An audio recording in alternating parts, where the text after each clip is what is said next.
Crypto trading করে মানুষের account ২টা বা ৩টা ট্রেড করেই ভ্যানিশ হয়ে যায়। এটা কেন বলতেছি? এই কারণটা যদি আপনারা একটু শুধুমাত্র গবেষণা করেন তাহলে বুঝতে পারবেন। এখন পর্যন্ত অনেকেই যারা নতুনভাবে ক্রিপ্টো মার্কেটে আসতেছেন তাদের অ্যাকাউন্ট কিন্তু মোটামুটি ২টা বা ৩টা ট্রেড করলেই অ্যাকাউন্ট ভ্যানিশ।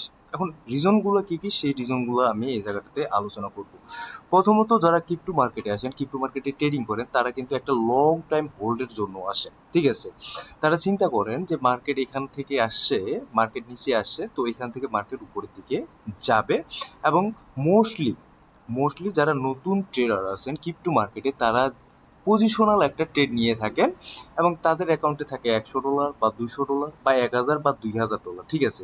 তো তাদের পজিশনগুলো হয়ে যায় মোটামুটি মনে করেন যে ফুল মার্জিনে, অথবা মার্জিন একটু কম নেয় 20% বা 30%, বাট তাদের লেভারেজ থাকে মনে করেন 20, 30, 50% লেভারেজ থাকে। ঠিক আছে? সো অ্যাকাউন্টটা খুব তাড়াতাড়ি এই জায়গাটাতে তাদের লিকুইডেট হয়ে যায়। তো কেন আমি এই কথাগুলো বলতেছি আশা করি এখন বুঝতে পারতেছেন। সো একজন নতুন আসলো, তারা দেখলো যে বিটকয়েন অনেকটা নিচের দিকে আছে। ঠিক আছে? সো বিটকয়েন, এখানে আমি বিটকয়েনের চার্টে আসলাম, বিটকয়েন অনেকটা নিচের দিকে আছে। তারা এখানে কি করে, বিটকয়েনে একটা ফুল মার্জিনে অথবা 20 বা 30% মার্জিনে এই জায়গাটাতে একটা ট্রেড নিয়ে নেয় এবং 30 থেকে 40% বা 50% লেভারেজে নিয়ে নেয়। ঠিক আছে? তো যখন বিটকয়েন এখান থেকে যদি 30% বা 40% বা 50% লেভারেজ নেয়, যদি এখানে 50% লেভারেজ নেয় তাহলে বিটকয়েন এখান থেকে যদি 2% ডাউন করে, ড্র ডাউন হয়, তাহলে কিন্তু তাদের যেই মার্জিনটা ওখানে ইউজ করছে সেটা কিন্তু 100% অলরেডি চলে গেছে। ঠিক আছে?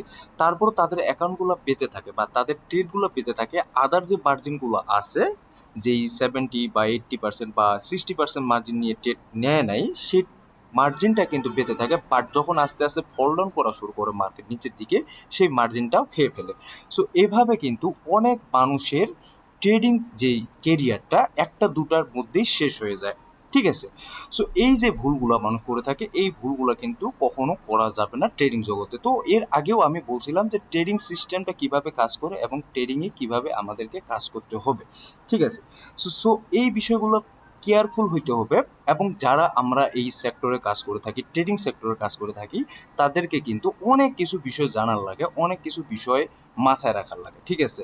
সো বিশেষ করে ক্রিপ্টো মার্কেটে যারা নতুন আসে, ঠিক আছে, তারা বিটকয়েন বা সোলানা বা অন্যান্য যে কয়েনগুলো আছে যেগুলো ভালো ভালো কয়েন, সেই কয়েনগুলোতে যায় না। তারা মোটামুটি বলা চলে যে মিম যে কয়েনগুলো আছে সেই মিম কয়েনগুলোতে যায়। যেমন ডোজ বলেন বা আপনি যদি এই জায়গাটাতে সুই, আদা, কাটানো, ঠিক আছে, এই যে কয়েনগুলো আছে বা মিম কয়েন বা অল কয়েন আছে, এই কয়েনগুলোতে যায়। তো এই কয়েনগুলোর ড্রডাউন যদি আপনারা দেখেন ডেইলি বা উইকলি 20%, 30% হয়ে থাকে। তো একটা অ্যাকাউন্ট এখানে শেষ করে দেওয়ার জন্য ১ সপ্তাহ বা ২ সপ্তাহ সময় লাগে না। লাকিলি অনেকজনে এই জায়গাটাতে কিছুটা প্রফিট করতে পারে, বাট ওভারঅল যদি আপনি দেখেন যে আপনার দিন শেষে লসই হচ্ছে।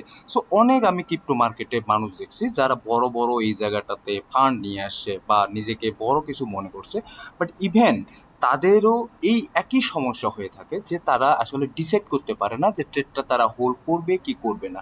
তো ওভারঅল যদি জিনিসটা চিন্তা করেন, প্রথমে চলে আসে রিস্ক ম্যানেজমেন্ট। ঠিক আছে? সো আমি একটা ট্রেডে কত পার্সেন্ট রিস্ক নিব এবং এই ট্রেডে আমি এত পার্সেন্ট গেলে আমার স্টপ লস আমি নিয়ে ফেলবো, বা আমার যদি যতটুকু রিস্ক নিলাম, ধরেন যে $১,০০০ আছে, আমি $১০০ ট্রেডের রিস্ক নিলাম, এই $১০০ যদি আমার চলে যায়, ইটস ওকে, ফাইন, আমি ওইখান থেকে বের হয়ে যাব। ঠিক আছে? এই যে রিস্ক ম্যানেজমেন্ট আছে, এই রিস্ক ম্যানেজমেন্টটা মানুষ নিতে পারে না। এটা অনেক অনেক বড় ফান্ডওয়ালা মানুষ আছে তাদেরও এই সমস্যাটা হয়ে থাকে। ঠিক আছে?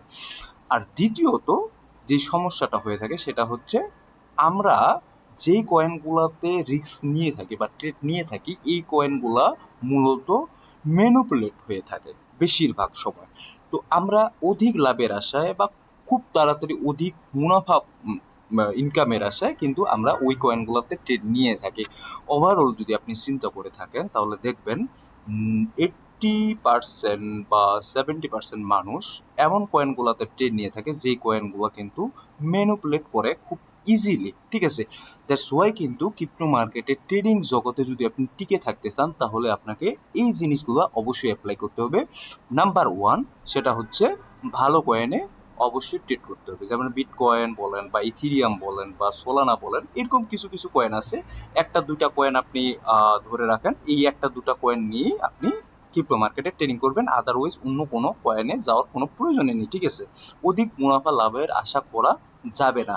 যদি আপনি বেশি অধিক মুনাফা লাভের আশা করতে যান তাহলে কিন্তু আপনার ওই রিস্কটাও কিন্তু সেই অধিকে হয়ে থাকে, ঠিক আছে?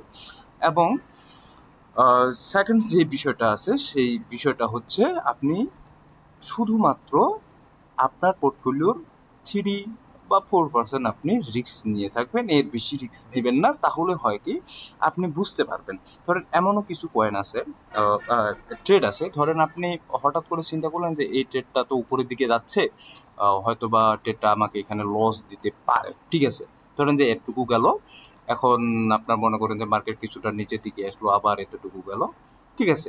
তো এখন আপনি এখানে চিন্তা করতেছেন কি, মার্কেট তো আমি এখানে শর্ট করছি, তো শর্ট করার পর আমার মার্কেট যদি এটা চলে যায় উপরে তাহলে তো আমার ব্যালেন্স শেষ হয়ে যাবে। তো আপনি যদি এখানে রিস্ক ক্যালকুলেটিভ ভাবে নিতেন, আপনি রিস্ক ধরেন যে এখানে মনে করেন যে আপনি $1000 আছে, তো তার মধ্যে আপনি $50 একটা রিস্ক নিলেন। আপনি বললেন এই যে $50 এতটুকু মার্কেট গেলে $50 আমার চলে যাবে, ডাজন্ট ম্যাটার, কোনো সমস্যা নেই, $50 যাক, ঠিক আছে? তো দেখা গেল যে মার্কেট এতদূর পর্যন্ত গেছে, এতদূর পর্যন্ত যাওয়ার পর এইখানে যাওয়ার পর আবার মার্কেট কিন্তু নিচের দিকে কন্টিনিউয়াসলি আসতেছে। সো যখন আপনি রিস্ক ম্যানেজমেন্ট করতে পারবেন তখনই কিন্তু আপনার ট্রেডিং সেক্টরে, বিশেষ করে ক্রিপ্টো ট্রেডিং সেক্টরে এই জিনিসগুলোতে খুব ভালোভাবে হ্যান্ডেল করতে পারবেন, ঠিক আছে? তো আপনারা জানেন যে এই সমস্যাগুলো ঘটে থাকে ক্রিপ্টো মার্কেটে, কারণ হঠাৎ মুভমেন্ট চলে আসে একটা কয়েনে, হঠাৎ পাম্প করে, হঠাৎ ডাম্প করে, ঠিক আছে? যখন আপনার এগুলোতে রিস্ক ম্যানেজমেন্ট ঠিক থাকবে তখনই কিন্তু আপনি এই সেক্টরটাতে, ক্রিপ্টো ট্রেডিং সেক্টরটাতে খুব ভালোভাবে ডোমিনেট করতে পারবেন। আদারওয়াইজ ডোমিনেট করা ইম্পসিবল হয়ে যাবে। আশা করি বুঝতে পারছেন। ধন্যবাদ সবাইকে, ভালো থাকবেন, সুস্থ থাকবেন।